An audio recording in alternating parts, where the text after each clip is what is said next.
At 9:17 on the night of October the 9th, 1971, Elias Warren finally caught the thing that had been haunting Puit Hollow for months. He had built the trap himself. It stood deep in the Ozark backcountry, 12 miles beyond the nearest paved road, where an abandoned logging trail disappeared between two steep ridges. Warren had spent 3 nights preparing the site. He cleared the leaves from the ground, drove 4 iron stakes into the clay, and reinforced the cage with steel cable because he didn't believe ordinary locks would hold. At the center, he placed the bait. He never recorded what it was. At 9:17, the trap moved. The first sound Warren heard was not an animal cry. It was a man's voice. "Elias." Warren froze beside the trees. The voice came again. "Elias, don't do this." It was the voice of his younger brother, Samuel. Samuel had been dead for 7 years. Warren didn't answer. He watched from behind a sycamore as something stepped into the cage. For several seconds, it looked like a man. Then it moved wrong. The shoulders turned before the hips. One foot dragged half an inch behind the other. Its head tilted toward the forest as though it were listening to somebody standing far beyond Warren's hearing. Then the trap released. The steel mechanism slammed shut. The thing hit the bars hard enough to shake the entire cage. Warren raised his rifle. "Stay where you are." The creature stopped. Slowly it turned toward him. Its face was not Samuel's anymore. It was Warren's. Not exactly. Older, thinner. The eyes were wrong. But the resemblance was close enough that Warren lowered the rifle for 1 second. That was all the creature needed. It smiled. "You took your time." Warren's hands began shaking. He had spent 19 years in those mountains. He had tracked bears, mountain lions, poachers, escaped cattle, and men who didn't want to be found. He knew how every ordinary creature moved. This thing moved like it had studied them. He approached the cage with a length of chain and secured the outer door. Then he did something he had never done in his career. He covered the entire cage with a canvas tarp. The creature laughed underneath it. "You know what happens now." Warren pulled the chain tighter. "No. You take me home." Warren stared at the covered cage. "Why?" The answer came quietly. "Because that's where you left me." Warren stopped breathing. He had never told anyone about the place where he believed Samuel had disappeared. Not the sheriff, not his wife, not the Forest Service. Nobody. Yet the thing inside the cage knew. Warren loaded the trap onto a small utility trailer and started the 7-mile journey toward Puit Hollow Ranger Station. He kept the headlights off until he reached the main forest road. At 11:06, 2 deputies saw him arrive. Rayburn stepped outside. Coyle followed. Warren climbed down from the truck. His face was gray. "Don't open it," he said. Coyle looked at the cage. "What did you catch?" Warren stared at the tarp. Then the thing underneath whispered in a man's voice. Coyle's voice. "Vern." Coyle went completely still. Warren looked at him. "Now you understand why I brought it here." Before we continue, please tell me in the comments, what city are you listening from? For 19 years, Elias Warren had known the Ozark backcountry by memory. He could tell where he was by the slope beneath his boots. He knew which creeks rose first after heavy rain, which ridges held fog until noon, and which logging roads became useless after the first hard freeze. That was why the changes in Puit Hollow bothered him. He noticed them before anyone else did. The first incident came in June. A farmer named Lester Van reported finding 3 of his goats dead behind a split-rail fence. Nothing had been eaten. There were no claw marks, no bullet holes, and almost no blood. Warren inspected the pasture himself. The ground was soft from 2 days of rain. There should have been tracks everywhere. Instead, he found a single line of impressions leading from the woods to the fence. They looked almost human. Almost. Each print was too long, and the heel landed several inches before the rest of the foot, as if whoever made them had forgotten how walking worked. Warren photographed them and filed the report. 3 weeks later, another family contacted him. Their 16-year-old son had disappeared overnight while sleeping in an upstairs bedroom. The boy returned 2 days later. Same clothes, same face, same voice. But his mother refused to let him back inside. Warren asked her why. She pointed at the boy standing across the yard. "He walks like my son," she said. Then she lowered her voice. "But he doesn't walk like a person." Warren thought grief had affected her judgment. Until the family dog saw the boy. The animal immediately crawled underneath the porch and stayed there. It wouldn't come out. Warren began making notes. At first, the incident seemed unrelated. Then the same phrase appeared in 3 separate conversations. Wrong walk. An old woman named Mabel Rusk used it first. She was 78, lived alone in a weathered house above the creek, and had spent her entire life within 10 miles of Puit Hollow. Warren asked her what the phrase meant. She looked at him for several seconds. "You're asking the wrong question." "What should I ask?" Mabel glanced toward the tree line. "Ask who taught you to recognize it." Warren almost laughed. He didn't. Because 2 days later, he found something carved into a dead sycamore beside an abandoned logging road. 4 words. "Don't follow them home." The carving was old, at least 20 years, perhaps more, but beneath it was something newer, a single set of marks cut deep into the bark. Warren recognized the pattern immediately. It matched the strange footprints he had photographed behind Lester Van's pasture. He returned to his station that evening and pulled every field report he had filed since June. There were 11. 4 involved livestock, 3 involved missing people, 2 involved families claiming someone had returned home changed, and 2 concerned empty cabins where Warren had found signs of recent occupation despite the owners being dead for years. He spread the reports across his desk. Then he noticed something he had missed. Every incident occurred within roughly 60 square miles, and every location formed a rough circle around one place. A ridge marked on older Forest Service maps simply as Black Hollow. Warren knew that name. Nobody went there anymore. Not because the road was gone, because 30 years earlier, 3 hunters had entered Black Hollow together. Only one came back. He had refused to explain what happened. He simply told the sheriff one sentence before leaving the county. "Don't let it learn your name." That night, Warren opened a fresh page in his field notebook. For the first time in 19 years, he wrote something that did not belong in a ranger's report. "Find what is living in Black Hollow." Then, beneath it, he added one more line.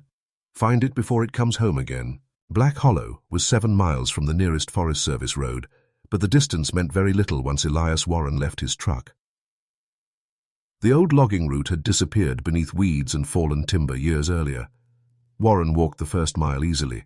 After that, the ridge narrowed, forcing him between limestone outcrops slick with October rain. His radio stopped working before noon. That did not surprise him. Black Hollow had always been a dead spot. What bothered him was the silence. There were no squirrels moving through the leaves, no birds calling from the trees. Even the creek below the ridge seemed unusually quiet. Warren checked his compass. The needle pointed east. He kept walking. At 2:36 p.m., he found the first sign that someone had been there recently. A cigarette butt, not old. The paper was still white beneath the damp leaves. Warren picked it up without touching it directly. Marlboro. He had seen the same brand in the coat pocket of Lester Van, the farmer whose goats had been killed in June. That made no sense. Van had told Warren he had never been near Black Hollow. Warren continued uphill. 20 minutes later, he found an abandoned cabin. It wasn't on any current Forest Service map. The building leaned against the slope, its roof partially collapsed, but the front door was intact. A rusted horseshoe hung above it. Warren pushed the door open. The smell inside was surprisingly fresh. Someone had been using the place. There was a tin cup beside the stove, a blanket folded on the floor, a kerosene lamp with oil still inside, and on the wall, 4 photographs. Warren stepped closer. They showed 4 different families. None belonged to him. But every photograph had the same strange detail. Someone had scratched the eyes out of one person in each picture. Behind the 4th photograph, Warren found a handwritten note. 3 words. He comes back. He read it twice, then heard a footstep outside. Warren reached for his rifle. Another step. Slow. Heavy. He moved toward the window. Nothing. Then something passed behind the cabin. Not running. Walking. Warren waited. A minute later, an elderly man appeared around the corner. He carried an old double-barreled shotgun and wore rubber boots caked with red clay. "Name's Amos Rusk," he said. Warren lowered his rifle slightly. "You related to Mabel?" "My sister." Amos looked at the cabin. "You shouldn't be here." I could say the same thing. Amos smiled without humor. "I've got nowhere else to be." He was 72 and had lived in the Hollow his entire life. Warren recognized him from county records. "What happened here?" Warren asked. Amos didn't answer immediately. Instead, he walked to the cabin wall and touched one of the photographs. "My father built this place in 1938. It's not on the Forest Service maps. That's because they stopped mapping it."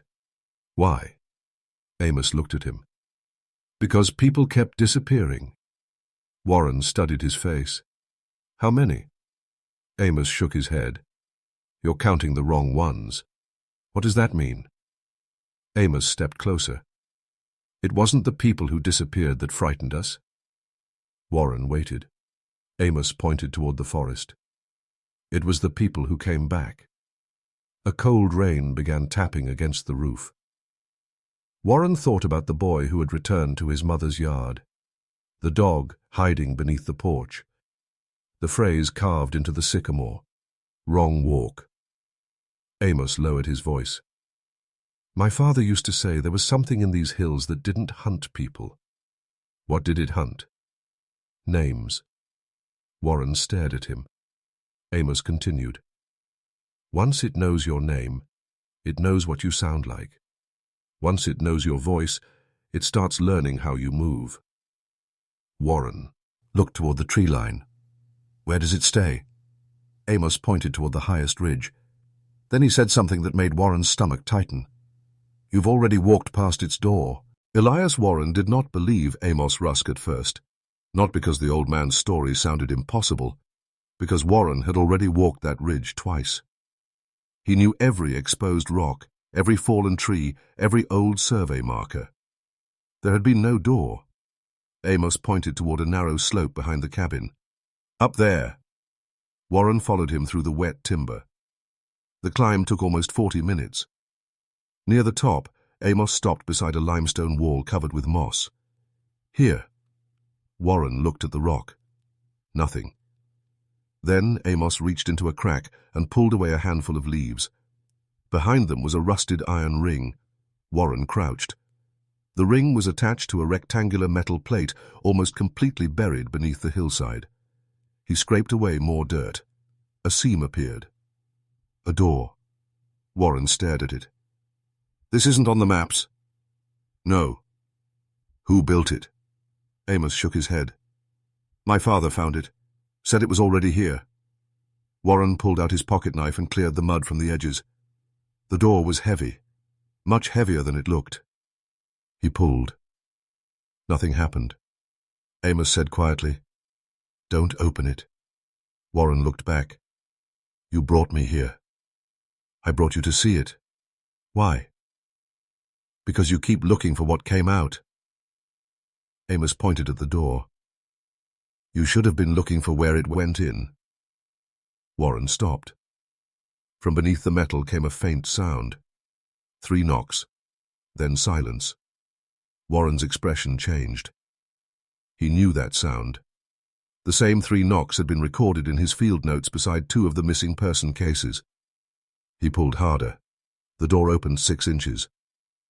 A smell came through, not rot, Not damp earth, something closer to old smoke. Warren widened the opening. Stone steps descended into darkness. He counted them as he went. 8, 12, 17. The passage continued farther than it should have. The hill itself was not large enough to contain it. At the bottom, Warren found a narrow underground chamber. There were shelves along the walls, old jars, rusting tools, animal bones, and dozens of pieces of clothing, men's shirts, women's dresses, children's coats. Each one had a small paper tag attached. Names were written on them. Warren picked up the nearest tag. Samuel Warren, November 1964. His hand went numb. Amos stood behind him. You said your brother disappeared in 1964. Warren couldn't answer.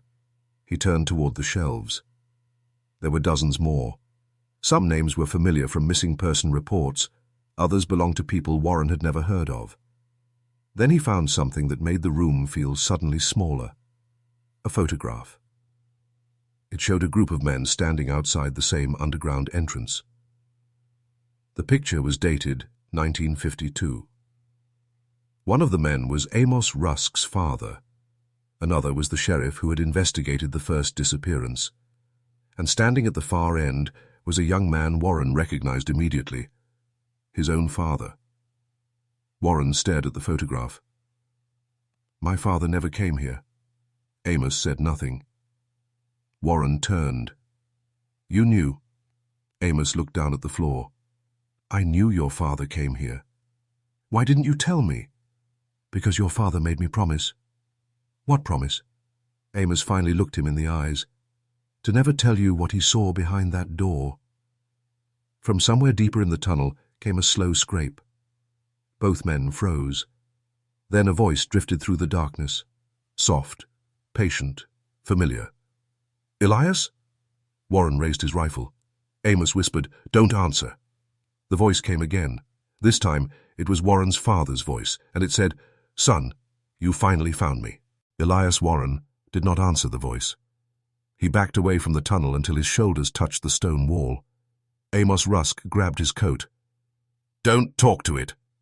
Warren kept his rifle pointed into the darkness. My father died in 1959. I know. That was his voice. I know that too. The voice came again. Elias.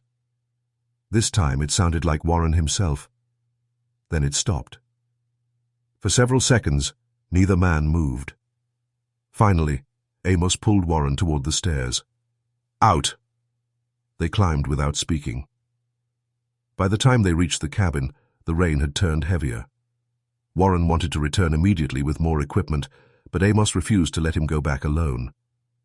They made it less than a mile down the old logging trail before headlights appeared through the trees. A dark green Forest Service truck blocked the road. A man stepped out. His name was Harold Vick.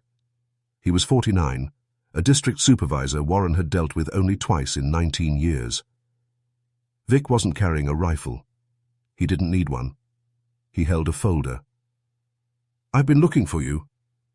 Warren stared at him. For what? Vick opened the folder. Your Black Hollow reports. Warren's expression hardened. I haven't filed them yet. I know. That answer stopped him. Vick looked past Warren toward the ridge. You need to leave this alone. Why? Because that section of land is being transferred. To who? Vick hesitated. Rusk Timber. Warren laughed once. That's impossible. The Forest Service owns the ridge. Not all of it. Vick handed him a document. It was a preliminary land transfer agreement dated 3 months earlier. Several hundred acres around Black Hollow were scheduled to be transferred to a private timber company. The sale depended on one thing. The land had to be certified as having no active structures or historical claims requiring federal reassigned. E.W. Warren looked at the signature. Harold Vick's. You signed this? Yes. You certified there was nothing up there? I did. Warren held up the document. There is an underground structure. Vic's face changed, only slightly. But Warren noticed. You knew. Vic sighed. My father knew. That's not an answer. It is the only answer you're getting. Warren stepped closer. What happened in that tunnel? Vic looked toward Amos. You've been talking to him. Amos said nothing. Vic lowered his voice. Your father wasn't the first Warren to go into that place. Warren felt his stomach tighten. What does that mean? It means your family knew what was under that ridge before the Forest Service ever marked the area. Warren looked back toward Black Hollow. Then why erase it? Vic's answer came quietly. Because the last time somebody tried to expose what happened there, 6 people disappeared. And the people who came back? Vic stared at him. What people? Warren didn't answer. He watched Vic's face.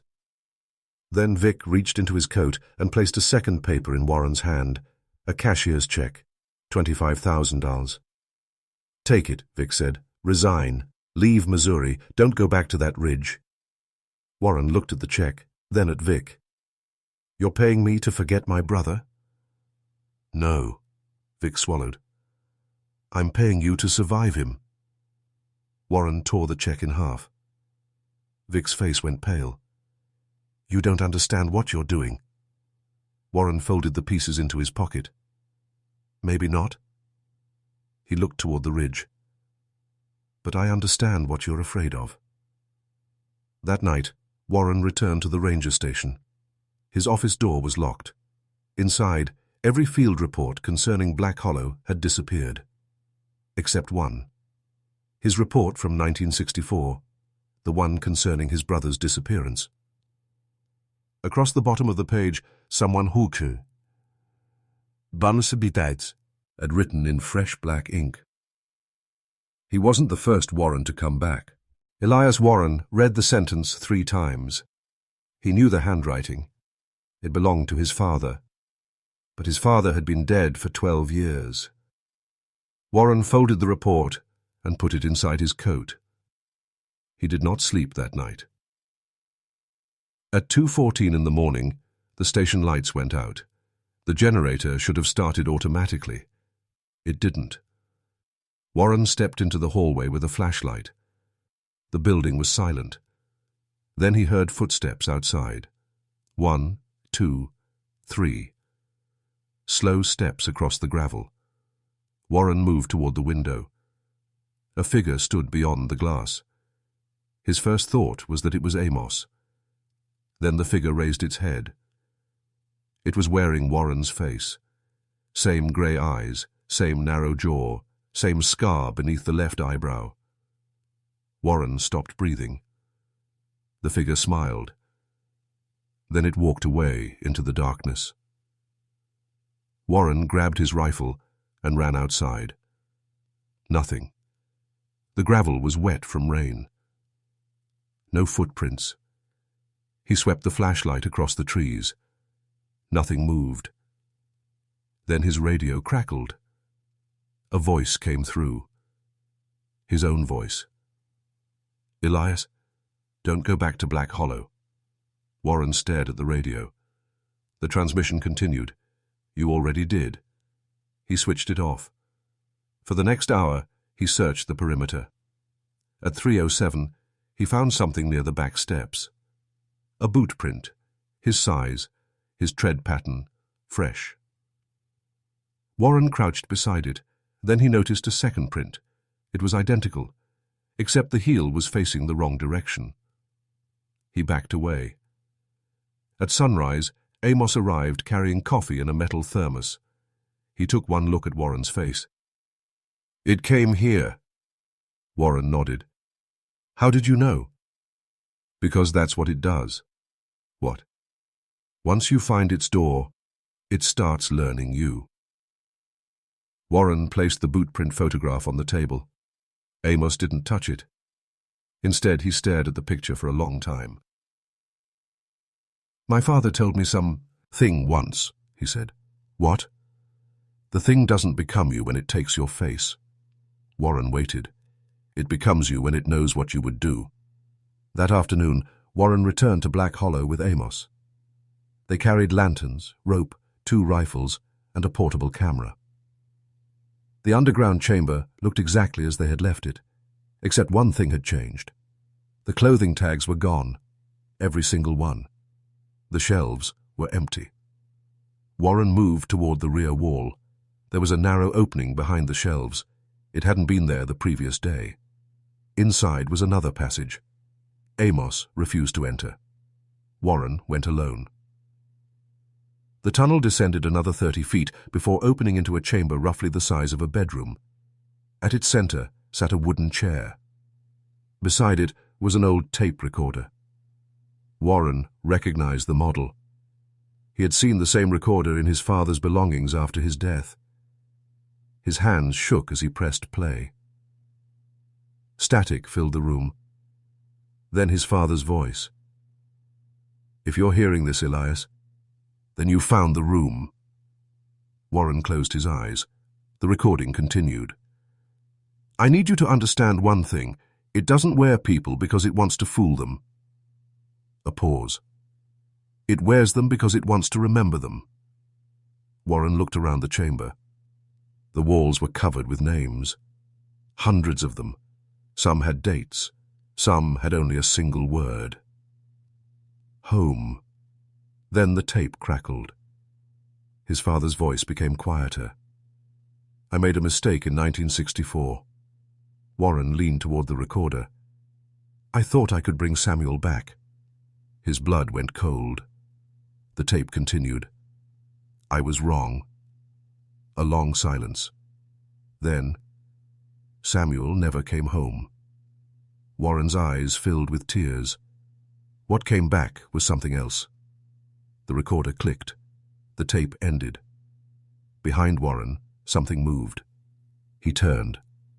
The tunnel entrance was empty, but from Ted, a darkness came a familiar voice, his father's. "Elias," then another voice, Samuel's, then Amos's, then Warren's own. All 3 spoke at once. "Don't turn around." Elias Warren stood perfectly still. Behind him, 3 voices had spoken the same sentence, his father's, his brother's, his own. "Don't turn around." For several seconds he obeyed. Then Amos shouted from somewhere beyond the tunnel, "Elias, come out!" Warren turned. The passage was empty. He ran. Amos was waiting at the entrance, pale and breathing hard. "What happened?" Warren pointed toward the chamber.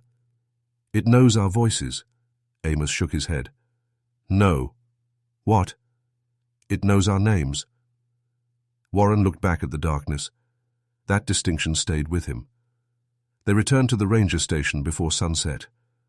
Warren spent the next 6 hours comparing his father's old papers with Forest Service records. The pattern was unmistakable. The names inside the underground room matched people who had disappeared around Black Hollow for nearly 50 years. But there was another pattern.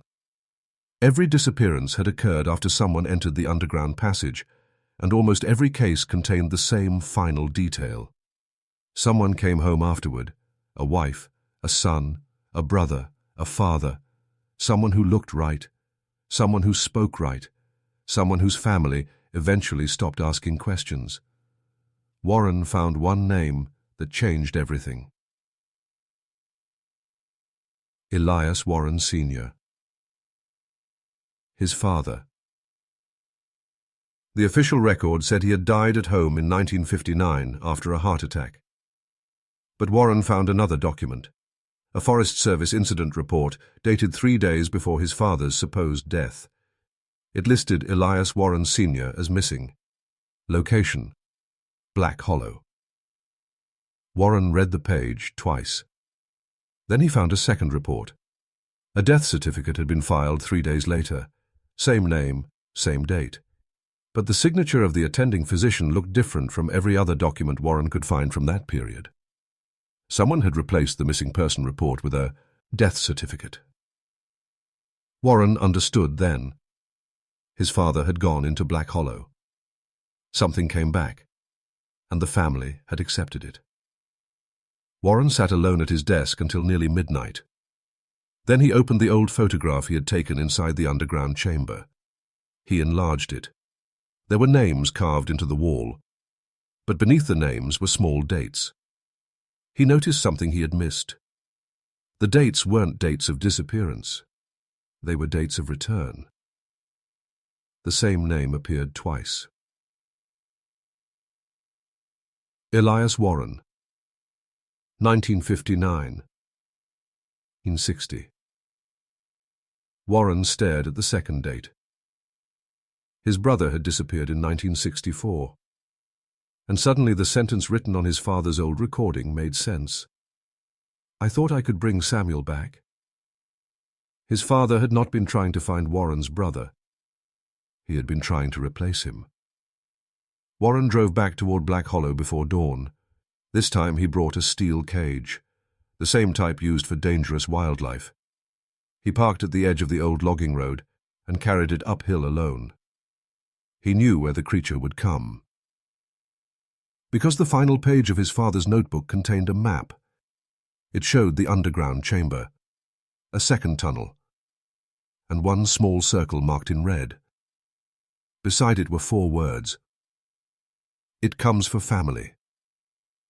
Warren reached the marked location just before sunset. There was a clearing beneath a dead sycamore. He placed the cage in the center. Then he laid out the bait, his father's wedding ring. Warren stepped behind the trees. The forest went silent. At 9:03, someone walked into the clearing. It looked like Samuel. Warren nearly lowered his rifle. Then the figure smiled. Elias. Warren raised the rifle. The figure stopped. You wanted to see me? Warren said nothing. The figure looked toward the cage. Then it laughed. You finally learned what your father already knew. What? The thing's face began changing. Not into Samuel, not into Warren, but into an older version of Elias Warren, the face he would have at 70. Then it said, You were never hunting me. The cage snapped shut. The creature looked down, then back at Warren. You were bringing yourself to me. The cage slammed shut with enough force to shake the clearing. Elias Warren kept his rifle trained on the thing inside. For the first time since entering Black Hollow, he had proof that could not be explained away. Something was trapped. Something was breathing, and it was wearing the face of a man who had been dead for years. The creature gripped the bars. Elias. Warren did not answer. It smiled. You've been looking for the wrong body. Warren stepped closer. What happened to Samuel? The creature's expression changed. For a moment, it wore the face of Warren's younger brother. He came looking for your father. Warren's jaw tightened. Why? Because your father told him the truth. What truth? The creature looked toward the forest. That nobody comes back from Black Hollow. Warren stared at it. You're lying. I don't need to. The creature leaned against the bars. Your father came here in 1959. He found the room. He learned the names. Then he made an agreement. What agreement? The creature smiled. He wanted your mother to see him again. Warren felt something collapse inside him. His father had died when Warren was 26. His mother had spent the rest of her life believing her husband had simply suffered a fatal heart attack. But Warren remembered something from that winter. His mother had once told him his father came home from Black Hollow acting strangely. She had called it exhaustion. Now Warren understood. His father hadn't come home alone. The creature continued. He gave me his name. Warren's grip tightened around the rifle. What does that mean? It means I learned him. A long silence followed. Then Warren remembered the clothing tags underground, the photographs, the voices, the dates. They weren't trophies. They were records. Every person the thing had studied, every person it had copped, and every identity it had carried. Warren suddenly remembered his own missing person report from 1964, the one written after Samuel disappeared. There had been a second signature on the bottom, his father's. Except Warren's father had supposedly been homesick that day. The creature watched him realize it. Your father brought me Samuel. No. He thought he could trade one life for another.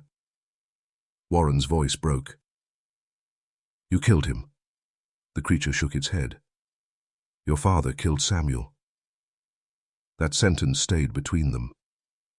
Then the creature reached through the bars and dropped something onto the ground. A small brass key. Warren recognized it immediately. It belonged to his father's desk. He hadn't seen it since 1959. There is one room beneath the room you found, the creature said. What is inside? Your father's last confession. Warren stared at the key. Why are you telling me? The creature's face became very still. Because I want you to understand before you let me go. Warren looked up sharply. I won't. You will. No. The creature smiled. Your father thought he trapped me once. Warren's eyes moved toward the cage. He was wrong. The creature leaned closer. He trapped himself.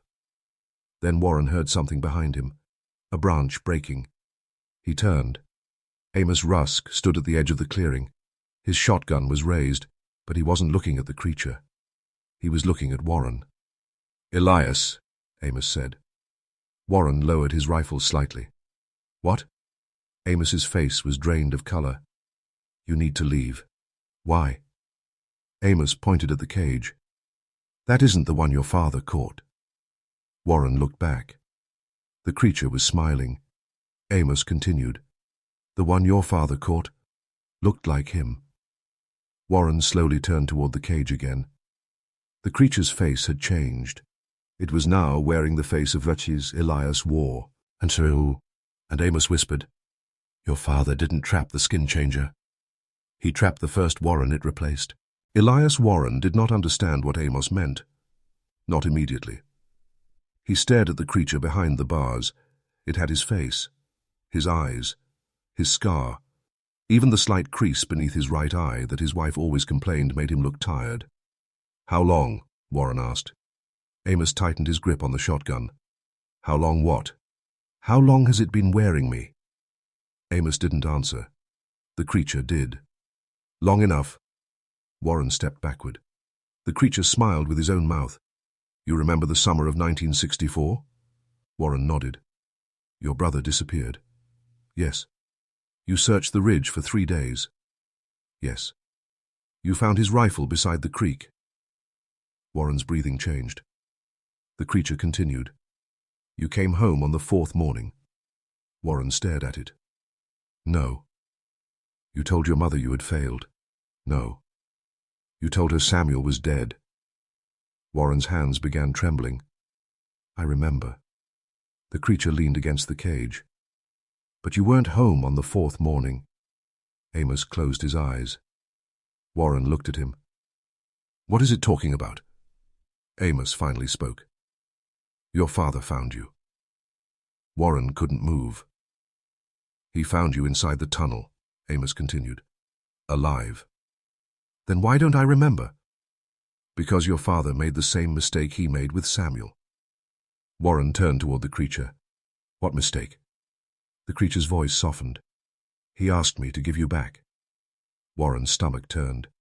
The memories came in fragments, a stone staircase. His father's hands. A lantern. Samuel screaming somewhere underground. Then darkness. Then waking in his own bed. 4 days missing. A mother crying beside him. A father standing in the doorway. Warren had always believed the memories were confused because of exhaustion. They weren't. They were incomplete. He had not come home. Something had brought him home. And for 70 years, Elias Warren had never questioned the difference. The creature watched him carefully. Your father thought he had made a bargain. What happened to him? He tried to break it. And Samuel? He never left. Warren looked toward the ridge.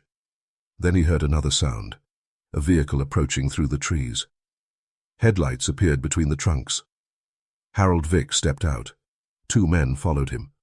One carried a rifle. The other carried a metal case. Vick looked at Warren, then at the cage. You weren't supposed to catch it. Warren raised his rifle. You knew. Vick nodded. I've known for 30 years. Who are those men? State investigators. Warren almost laughed. Now? Vic looked exhausted. You don't understand what happens if that cage reaches Jefferson City. The creature began laughing. Vic flinched. Warren noticed. What are you afraid of? Vic looked at the cage. That it isn't contained. What? Vic stepped closer. Elias, listen carefully. He pointed at the creature. That thing isn't the danger. Warren stared at him. Then what is? Vic looked directly at Warren. You are. The forest went completely silent. Warren glanced down at his hands, then at the cage. The creature inside was still wearing his face. But now Warren noticed something impossible. It was bleeding from the same cut on its left hand that Warren had received 3 days earlier. The cut Warren had gotten after the creature was supposedly captured. He looked at the wound, then back at the cage. The same blood, the same scar, the same hand. For the first time, Warren understood why the creature had never tried to escape. It had not been trapped. It had been waiting. Vic whispered, the man who came out of Black Hollow in 1964 wasn't Elias Warren. Warren looked at him. Then who am I? Nobody answered. From inside the cage came a quiet voice. His own. You're the reason I finally came home. For several seconds, Elias Warren could hear nothing except the rain striking the leaves. Then he looked at his hands, the scar on his left palm, the wedding ring missing from his finger, the memories that no longer fit together. All of them pointed toward the same conclusion. He had spent 7 years believing he was Elias Warren. But the creature in the cage knew otherwise. Harold Vick stepped closer. Your father discovered the truth in 1964. He couldn't destroy it. He couldn't kill it. So he made the only bargain he thought might work. What bargain? He gave it a name. Warren stared at him. Yours. Vic explained what the old records had hidden. Elias Warren had disappeared inside Black Hollow in November 1964 while searching for his brother. His father found him 3 days later beneath the ridge.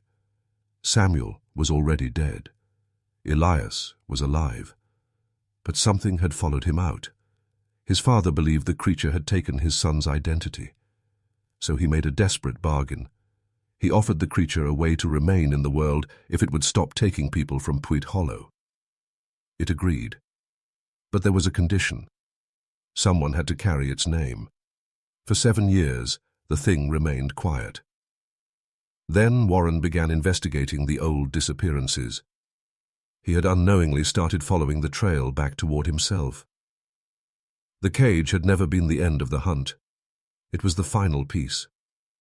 The creature had allowed Warren to find its hiding place because it needed him to bring it out. Warren looked at the cage. Then why show me the truth? The creature smiled. Because you finally remembered. What? Your father didn't save you. Warren's face tightened. He replaced you. The words struck harder than any weapon. The creature continued. He couldn't bury his son, so he buried the truth instead. Warren looked toward Amos. The old man Lowe's at his shotgun. He had known. All these years he had known. Warren felt anger rise in his chest. You could have told me. Amos shook his head. Would you have believed me? Warren had no answer. The rain grew heavier. Behind him, the 2 men from Vic's vehicle opened the metal case. Inside was a bottle of gasoline. Warren stared. What are you doing? Vic's face was grim. Ending it. He poured gasoline over the cage. The creature didn't resist. It simply watched Warren. Then it spoke in the voice of Samuel. Elias. Warren closed his eyes. The voice changed. His father's. Son. Then his own. Don't. Warren opened his eyes. He understood. The creature had never needed to escape the cage. It needed someone outside it to make the decision. Warren stepped forward. "Put the gasoline down." Vic shook his head. "If that thing gets out, it already did." Everyone froze. Warren looked at the creature. "I've been carrying it for 12 years. The creature smiled. Warren reached through the bars. For one moment, nothing happened. Then the creature grabbed his wrist. Its face changed rapidly. Samuel, his father, his mother, Warren. Then a face Warren had never seen before. An old man with hollow eyes. The face of the first person who had ever entered Black Hollow. The creature whispered, "You finally remembered who you are." Warren pulled his hand free. Then he opened the cage. Amos shouted. Vic raised his rifle, but Warren stepped between them and the creature. "Let it go." The creature walked past him. It never ran. It simply disappeared into the trees. No one followed. 3 days later, Warren returned to Puit Hollow alone. He packed his belongings. He left his ranger badge on the desk, and before leaving, he opened the county ledger. He found his own name. There were 2 entries, one marked Miss Singh, 1964. The other marked and returned to 1964. Warren took a pencil and drew a single line through the second entry. Then he wrote beneath it, "He never returned." The Puit Hollow Ranger Station was abandoned the following year. The official records eventually lost Warren's name. The Black Hollow files disappeared. The underground entrance was sealed. And for nearly 20 years, nobody in the Hollow reported another person coming home with the wrong walk. But there is one detail that never made it into the official record. In 1991, a Forest Service survey crew found fresh footprints outside the sealed entrance to Black Hollow. There were 2 sets. One belonged to a man. The other belonged to something walking beside him. The man's prints stopped at the door.